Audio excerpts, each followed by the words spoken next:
সংবাদ সবাইকে স্বাগত জানাচ্ছি আমি ফিরোজ তোহা। শুরুতে সংবাদ শিরোনাম। শুরুতেই জানাবো এই মুহূর্তে হাতে পাওয়া সর্বশেষ গুরুত্বপূর্ণ আন্তর্জাতিক সংবাদ। ইরান ইসরায়েল ফিলিস্তিনি ত্রিমুখী যুদ্ধ চলছে। আরও একটি গৃহযুদ্ধের দিকে এগিয়ে যাচ্ছে আমেরিকা। জনমত জরিপের এমন পূর্বাভাস দিয়েছে দেশটির খ্যাতনামা জরিপ সংস্থা রাসমুসেন। এবারে জানাবো যুদ্ধবিরতিতে ফিলিস্তিনিদের 1 সপ্তাহের আলটিমেটাম দিল ইসরায়েল। জানাবো ব্রিটিশ অস্ত্রে সরাসরি রাশিয়ায় হামলার অনুমতি দিল যুক্তরাজ্য। নিজেদের আধিপত্য বজায় রাখতে পুরো বিশ্বকে আবারও কঠিন নিরাপত্তা হুমকির মধ্যে ঠেলে দিচ্ছে যুক্তরাজ্য। এদিকে ইসরায়েলের সঙ্গে সৌদির সম্পর্ক স্থাপনে তোড়জোড় শুরু করেছে যুক্তরাষ্ট্র। দুই দেশের মধ্যে কূটনৈতিক সম্পর্ক স্থাপনে আলোচনা চলছে। তবে এক্ষেত্রে সৌদি আরব কঠিন শর্ত জুড়ে দিয়েছে। এ বিষয়ে থাকছে বিস্তারিত, ভিডিওটি না টেনে দেখতে থাকুন। জানিয়ে দেব কিম জং উনের হেরেমের গোপন কাহিনী প্রকাশ্যে এবং সর্বশেষ জানাবো গাজার 1.5 লাখেরও বেশি অন্তঃসত্ত্বা নারী পানিশূন্যতায় ভুগছেন। অবরুদ্ধ গাজায় ইসরায়েলি বাহিনীর হত্যাযজ্ঞ আর ধ্বংসযজ্ঞ কোনোভাবেই যেন থামছে না। প্রতিদিনই ফিলিস্তিনি জনগণ হত্যার শিকার হচ্ছে। এই সংঘাত পুরো বিশ্বে উদ্বেগের কারণ হয়ে দাঁড়িয়েছে। এরই মধ্যে নতুন খবর সামনে এনেছে কাতার ভিত্তিক সংবাদ মাধ্যম আল জাজিরা। এতক্ষণ শিরোনাম শুনছিলেন, এবার বিস্তারিত। প্রিয় দর্শক, আপনি যদি এই চ্যানেলে নতুন হয়ে থাকেন, ভিডিওটি দেখতে দেখতে চ্যানেলটি সাবস্ক্রাইব করে আমাদের সঙ্গেই থাকুন। আর এই ভিডিও সম্পর্কে আপনি আপনার মূল্যবান মতামতটি কমেন্ট বক্সে জানিয়ে দিন। আর হ্যাঁ প্রিয় দর্শক, জানিয়ে দিন ভিডিওটি কোথা থেকে দেখছেন। ভয়াবহ গৃহযুদ্ধের দিকে এগিয়ে যাচ্ছে আমেরিকা। আরও একটি গৃহযুদ্ধের দিকে এগিয়ে যাচ্ছে আমেরিকা। জনমত জরিপের পর এমন পূর্বাভাস দিয়েছে দেশটির খ্যাতনামা জরিপ সংস্থা রাসমুসেন। সংস্থাটি জানিয়েছে, বর্তমান প্রেসিডেন্ট জো বাইডেন যদি আবারও ক্ষমতায় আসেন তাহলে যুক্তরাষ্ট্রে গৃহযুদ্ধ বেঁধে যাবে বলে মনে করেন 41% মার্কিন ভোটার। আর 16% ভোটার মনে করেন হয়তো এমনটা নাও হতে পারে। এক প্রতিবেদনে এ খবর জানিয়েছে বার্তা সংস্থা তাস। তবে জরিপে অংশ নেওয়া 49% উত্তরদাতা মনে করেন না যে আগামী 5 বছর আরেকটি গৃহযুদ্ধের মুখে পড়বে যুক্তরাষ্ট্র।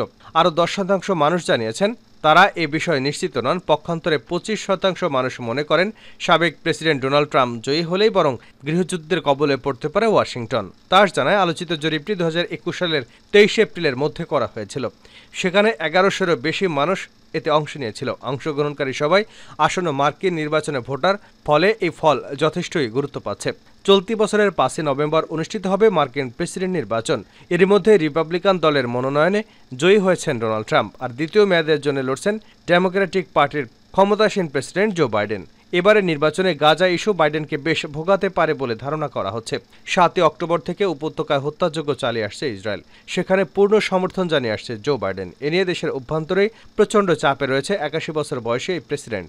বাইডেন প্রশাসনের গাজা নীতির বিরুদ্ধে ফুঁসে উঠেছে মার্কিন বিশ্ববিদ্যালয়ের শিক্ষার্থীরা। টানা কয়েক সপ্তাহ ধরে শিক্ষার্থীদের বিক্ষোভ আন্দোলনে উত্তপ্ত ক্যাম্পাসগুলো।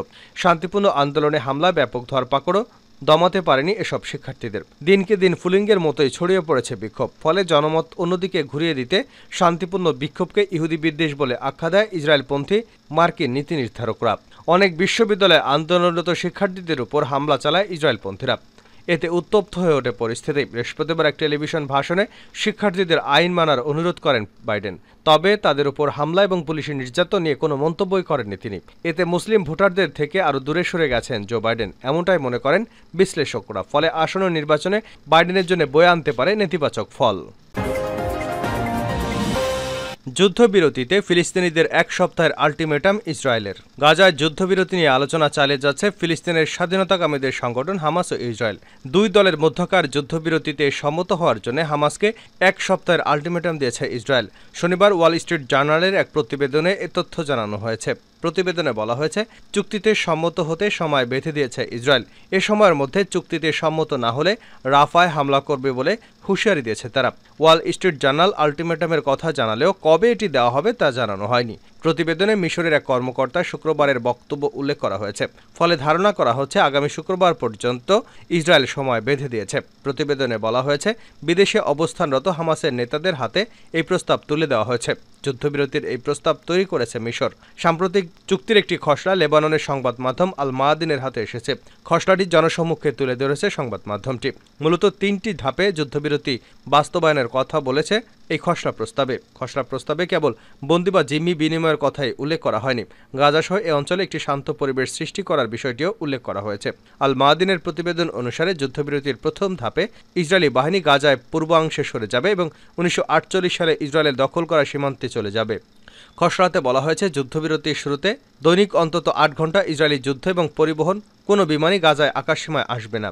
আর যেদিন বন্দি জিম্মি বিনিময় হবে সেদিন গাজায় অন্তত 10 ঘণ্টা আগে থেকে কোনো ইসরায়েলি যুদ্ধবিমান উঠবে না। যুদ্ধবিরতির 7ম দিনে ইসরায়েলি বাহিনী গাজার মধ্যাঞ্চল দিয়ে চলে যাওয়া সালাউদ্দিন স্ট্রিটের সমান্তরালে থাকা আল রশিদ স্ট্রিট থেকে সরে গিয়ে আরও পূর্ব দিকে উঠে যাবে। একই সময় গাজায় মানবিক ত্রাণ সহায়তা চালু এবং বেসামরিক গাজাবাসী তাদের নিজ বাড়িতে ফেরা শুরু করবে। প্রথম ধাপের যুদ্ধবিরতির 22 দিনের মধ্যে হামাসের হাতে জিম্মি 1/3 ইসরায়েলিকে মুক্তি দেওয়া হবে এবং এই সময় ইসরায়েলি বাহিনী সেন্ট্রাল গাজা থেকে সরে গিয়ে গাজা ইসরায়েল বিভক্তকারী সীমানায় চলে যাবে। এই সময়েও বাস্তুচ্যুত গাজাবাসী নিজ বাড়িতে ফিরতে থাকবে। এছাড়া যুদ্ধবিরতি বাস্তবায়নের প্রতিটি ধাপে গাজায় পর্যাপ্ত পরিমাণে প্রয়োজনীয় সহায়তা এবং জ্বালানি প্রবেশ করতে পারবে। যুদ্ধবিরতির প্রথম ধাপে হামাস এখন পর্যন্ত জীবিত থাকা 33 ইসরায়েলি জিম্মিকে মুক্তি দেবে।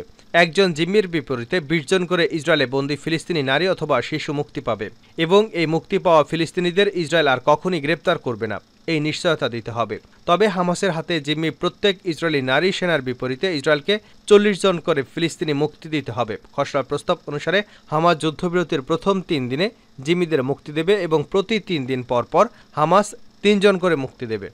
এছাড়া যুদ্ধবিরতির 14তম দিনে যুদ্ধাহত হামাস নেতাসহ অন্যান্য সশস্ত্র সদস্যদের রাফা হয়ে মিশরে যাওয়ার সুযোগ করে দিতে হবে উন্নত চিকিৎসার জন্য। প্রথম ধাপের 16তম দিনে হামাস এবং ইসরায়েল পরোক্ষভাবে আলোচনা শুরু করবে যাতে এই অঞ্চলকে শান্ত রাখা যায়। প্রথম ধাপের প্রতিটি পর্যায়ে জাতিসংঘ এর অঙ্গ প্রতিষ্ঠান এবং আন্তর্জাতিক সংগঠন সহ সবাই গাজা উপত্যকায় বিপুল পরিমাণে ত্রাণ সহায়তা নিশ্চিত করবে। প্রস্তাবিত খসড়া অনুসারে যুদ্ধবিরতির প্রথম ধাপে গাজার বিধ্বস্ত অবকাঠামো পুনরায় গড়ে তুলতে কার্যক্রম শুরু করবে। এ লক্ষ্যে একটি সমন্বয়কারী কমিটি গঠিত হবে যা ফিলিস্তিনি সিভিল ডিফেন্স ফোর্সকে প্রয়োজনীয় ভারী যন্ত্রপাতি সরবরাহ করবে। এছাড়া বাস্তুচ্যুতদের জন্য অস্থায়ী আবাস গড়ে তোলার কথাও বলা হয়েছে খসড়ায়। যুদ্ধবিরতির দ্বিতীয় ধাপ বিস্তৃত হবে 42 দিন। সেখানে উভয় পক্ষই একটি স্থায়ী স্থিতি অবস্থা নিশ্চিত করার লক্ষ্যে একটি সাধারণ ভিত্তিকে একমত হবে। তবে এই ধাপে মূলত স্থিতি অবস্থা নিশ্চিতের পাশাপাশি বিধ্বংস গাজা গড়ে তোলার তুলনামূলক পরিকল্পনা বাস্তবায়নের বিষয়ে প্রয়োজনীয় নিশ্চিত করা হবে। তৃতীয় ধাপেও বিস্তৃত হবে 42 দিন। এই ধাপে উভয় পক্ষের হাতে থাকা নিহত যোদ্ধা বা সেনাদের মরদেহ বিনিময় করা হবে। গাজা গড়ে তোলার লক্ষ্যে একটি 5 বছর মেয়াদী পরিকল্পনা প্রয়োগ শুরু হবে। একই সময় থেকে ফিলিস্তিনি পক্ষগুলো গাজায় কোনো সামরিক অবকাঠামো গড়ে তোলা থেকে বিরত থাকবে।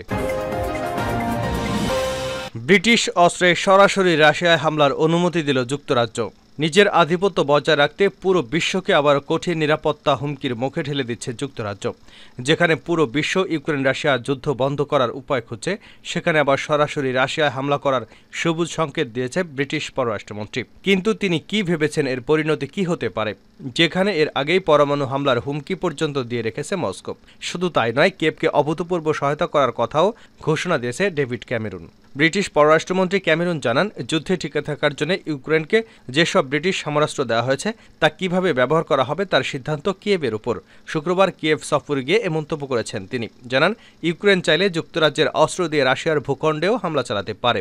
ডেভিড ক্যামেরুন জানান, ইউক্রেনের যতদিন প্রয়োজন হবে যুক্তরাজ্যের পক্ষ থেকে প্রতি বছর 375 কোটি মার্কিন ডলার করে দেওয়া হবে। এ সময় রাশিয়া যেভাবে ইউক্রেনের অভ্যন্তরে হামলা করেছে তাতে ইউক্রেন কেন আত্মরক্ষার প্রয়োজনীয়তা অনুভব করছে তা সহজেই অনুমেয় করা যায় বলেও মন্তব্য করেন ব্রিটিশ পররাষ্ট্রমন্ত্রী।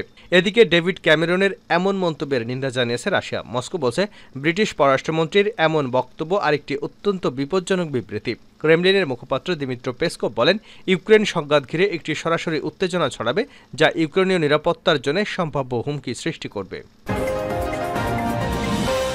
ইসরায়েলের সঙ্গে সম্পর্ক স্থাপনে কঠিন শর্ত সৌদির। ইসরায়েলের সঙ্গে সৌদির সম্পর্ক স্থাপনে তোড়জোড় শুরু করেছে যুক্তরাষ্ট্র। দুদেশের মধ্যে কূটনৈতিক সম্পর্ক স্থাপনে আলোচনা চলছে। মার্কিনীদের বিশ্বাস, সৌদির সঙ্গে ইসরায়েলের দ্বিপাক্ষিক সম্পর্ক হলে মধ্যপ্রাচ্যে স্থিতিশীলতা ফিরবে। এমন পরিস্থিতিতে ইসরায়েলের সঙ্গে সম্পর্ক স্থাপনে কঠিন শর্ত আরোপ করেছে সৌদি আরব। টাইমস অব ইসরায়েলের এক প্রতিবেদনে এমন তথ্য জানানো হয়েছে। প্রতিবেদনে বলা হয়েছে, নিউ ইয়র্ক টাইমসের একটি নিবন্ধ প্রকাশিত হয়েছে। এটি লিখেছেন বিখ্যাত কলামিস্ট থমাস ফ্রাইডম্যান। সেখানে তিনি উল্লেখ করেছেন, ইসরায়েলের সঙ্গে সৌদি আরবের কূটনৈতিক সম্পর্ক তৈরি হলে সৌদিকে যুক্তরাষ্ট্র নিরাপত্তা দেবে। তিনি লেখেন, ইসরায়েলকে সম্পর্ক স্থাপনের জন্য সৌদির শর্ত মানতে হবে, তবেই সম্পর্ক স্থাপিত হবে। এই শর্তগুলো হলো গাজা থেকে সরে যাওয়া, বসতি স্থাপন বন্ধ এবং 3 থেকে 5 বছরের মধ্যে স্বাধীন ফিলিস্তিনি রাষ্ট্র ঘোষণা করা। থমাস ফ্রাইডম্যান লেখেন, ইসরায়েলের বর্তমান প্রধানমন্ত্রী বেনিয়ামিন নেতানিয়াহুর অধীনে এই চুক্তি বাস্তবায়নের সম্ভাবনা খুবই কম। সৌদির শর্ত মেনে নেওয়ার মতো ইসরায়েলে কোনো সরকার আসলে তখন হয়তো চুক্তি হতে পারে। চুক্তির অংশ হিসেবে যুক্তরাষ্ট্র সৌদি আরবকে নিরাপত্তার জন্য যুক্তরাষ্ট্র প্রতিশ্রুতিবদ্ধ হবে। এছাড়া পারমাণবিক অবকাঠামোর ক্ষেত্রেও সহায়তা করবে যুক্তরাষ্ট্র।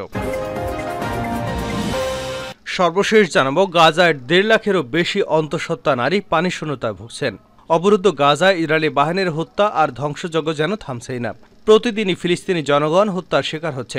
এই সংঘাত পুরো বিশ্বে উদ্বেগের কারণ হয়ে দাঁড়িয়েছে। এরই মধ্যে নতুন খবর সামনে এনেছে কাতার ভিত্তিক সংবাদ মাধ্যম আল জাজিরা। ফিলিস্তিনের জাতিসংঘের ত্রাণ বিষয়ক সংস্থা UNRW এর বরাত দিয়ে সংবাদ মাধ্যমটি জানিয়েছে, গাজা উপত্যকায় দিন দিন পানির সংকট তীব্র হচ্ছে। এতে 1.5 লাখেরও বেশি অন্তঃসত্ত্বা নারী চরম দুর্যোগে পড়েছেন। প্রতিবেদনে বলা হয়েছে, ইসরায়েলি আগ্রাসনের মুখে গাজায় লাখো লাখো অন্তঃসত্ত্বা এবং স্তনপান করানো নারীর প্রয়োজনীয় পুষ্টি পাচ্ছে না। তারা স্যানিটেশন সমস্যায় ভুগছেন। যেখানে বলা হয়, ওই নারীদের মধ্যে প্রায় 1,55,000 নারী রয়েছেন যারা খুব কঠিন সময় পার করছেন। তাদের বেশিরভাগই পানির শূন্যতায় ভুগছেন বলে জানা গেছে। UNRW এর তথ্য অনুযায়ী গাজায় গত 7 অক্টোবরের পর থেকে এখন পর্যন্ত 10,000-এরও বেশি নারীর প্রাণহানি হয়েছে। 19,000 ফিলিস্তিনি নারী আহত হয়েছেন। যেসব নারী মারা যাচ্ছেন তাদের অনেকেই সন্তানের মা। ফলে গড়ে প্রতিদিনই মা হারাচ্ছেন অন্তত 37 ফিলিস্তিনি।